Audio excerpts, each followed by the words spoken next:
Welcome to the Roy Works channel. Today I just want to do a quick video just to completely diagnose the starter and make sure that this little part isn't causing the issue with my lazy starter.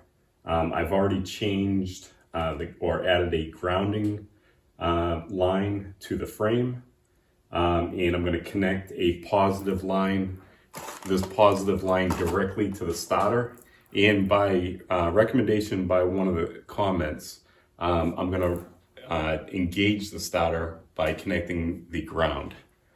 So let me get set up and we'll take. All right, so the first thing I'm going to do, I'm going to just get this out of the way. Just push this up. I'm going to actually change this wire too. It seems a little frayed and a little worse for wear on that. So I have this connected and I've already tried it with the ground and it had no effect on it. So what I'm going to do now is actually just take out the starter.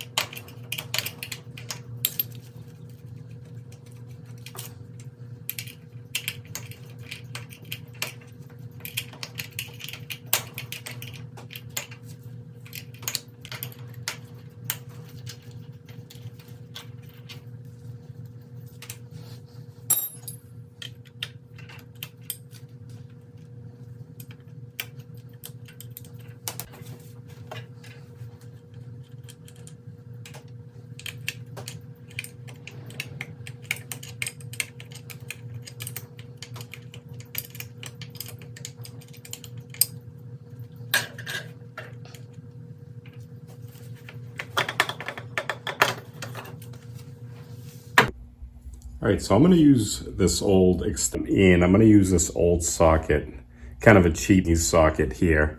It is a 5/16 socket, and that seems to fit pretty good against this bushing. It's a little bit smaller. So what I'm gonna do is actually use this, go through the inside here, and tap that old bushing out. This is the bushing right here. I can give you a look at what it looks like on the inside.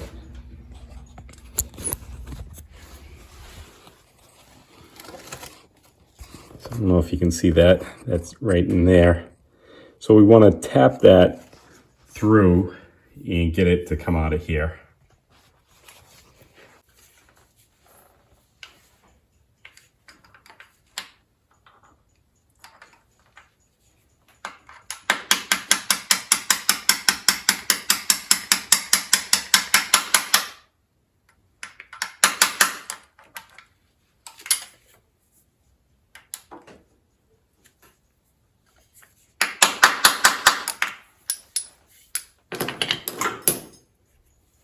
So I've seen on a couple of videos, like Stone Ridge Farmer and a couple of other videos, that they've had starters rebuilt and they put them in and it still don't solve the problem.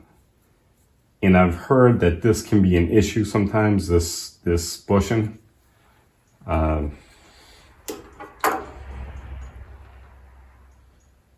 it don't seem to be a problem.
All right, so let's give it a shot.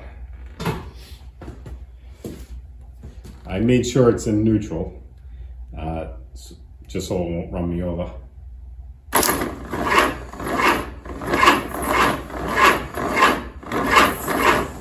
That's much better.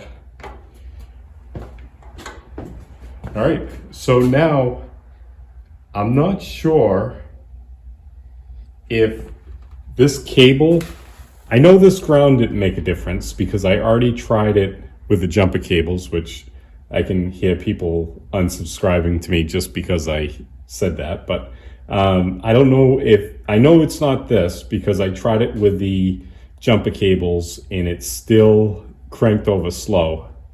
But now this is the first time I use this new cable. But just for my own knowledge, I want to try it with the jumper cables again, just to see if it definitely is this bushing. I'm only going to do it quick, so I won't do any damage to the starter. All right, so let's give that a shot. I just want to know if it is that bushing.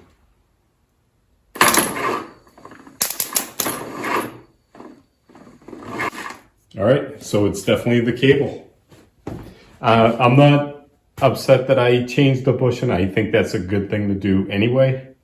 But just like everybody said in the comments, it's definitely either the power cable going to it or the ground or a combination of both.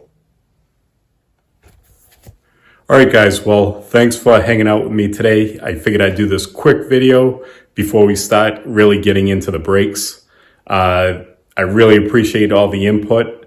I'm glad that I tried all those different things before I bought a new starter. Starters aren't cheap and they're not cheap to get rebuilt. So I definitely appreciate the input, and I will see you next week, or actually this weekend coming up. Should be here pretty soon, and we're going to start on the rear drum brakes and work our way to the front and then on the master cylinder. Thanks for hanging out, guys. See you next time.